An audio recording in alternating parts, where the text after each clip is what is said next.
So one area that I work a lot with my clients is addressing snacking after dinner. It's quite common. We have dinner, we still have certain feelings that cravings that we want to eat something, and then sometimes it can build up over time, and we gain weight, or we just don't feel in ourselves as the kind of person we want to be that needs to snack after dinner. So a couple of strategies to consider. First of all, one of the easiest ones in some sense, but also difficult in other senses, to address your home food environment. So, are there ways to get rid of snacks that are just sort of considered normal at the moment? Are there certain, especially the ones that are very accessible? So you just peel open the wrapper, of course, usually a processed snack, and then before you know, you're eating something quite moreish, and also is not giving you much in terms of hunger satiation. So are you able to clear those things out? Are you able to have more whole foods in your food environment than processed foods? Now, it still can be an issue that we overeat on fruit, even though it's whole food.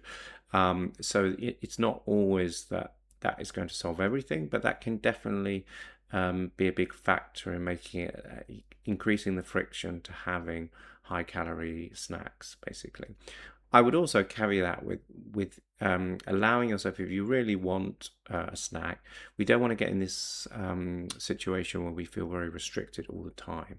If we really want, a beer, or we really want a snack, we should be able to have it, but we should have to go to the shop, then buy it, and only buy as much as you're going to eat in that evening. And then we come home, and then it's finished, and then it's out of our home food environment. So that's kind of the way you want to think of it. Now, the other area that is good to think about is what's driving the need, or what's driving the cravings for something more. And usually it comes down to some element of stress reduction. So we're looking for a way to decompress in the evening. We've taken care of work and family, and now it's finally an opportunity to have some time to ourselves. And there's a real strong desire to make the most of that time, because we know that once we go to bed, we're going to be asleep, and we're going to get up, and then it's the whole sort of pattern again. So I think that it's a lot of it is trying to, in our minds, maximize that time for ourselves and that downtime. Now, that obviously doesn't seem problematic in and of itself, but obviously, if it comes with the effect of us gaining weight and maybe other health problems, then we will need to look at other potential ways to bring about that same effect. So, the decompression. Does it involve getting into our body a bit, going for a short walk, having a hot bath, reading? Does it involve doing something with our hands, computer games, something that just keeps us occupied, just absorbs us in something different, so that we're not still thinking constantly about maybe work or family, the normal worries that come about. So there are other ways as well that you can decompress in maybe a healthier way. Some of those could be making yourself a low calorie drink, like a sparkling drink with maybe a bit of flavor to it, with some ice. Could even be some sort of carrots and hummus, and yes, you're still snacking, but again, it's maybe a bit more in line with something that you're happier with. It could be some other way you need to decompress. It could be journaling. It could be calling a friend. So the important thing is to really get underneath the skin of what is driving your cravings.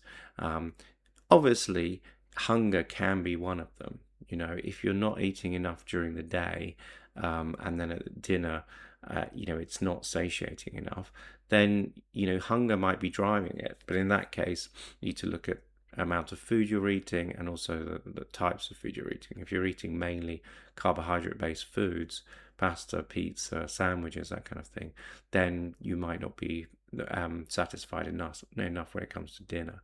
But if you are eating, good whole foods for lunch and dinner, then it's again about really looking into what are the feelings behind um, the cravings, what are driving the cravings, and can you either reduce that those things that are driving the cravings, or can you make different choices in order to satisfy the reasons that the effect that you're trying to get from food, i.e. decompression. So yeah, have a think about those two things: food environment and also mindful decompression, as I call it, and think about ways that you might be able to relax better, have some time to yourself, and then get into behaviors that you're much happier with.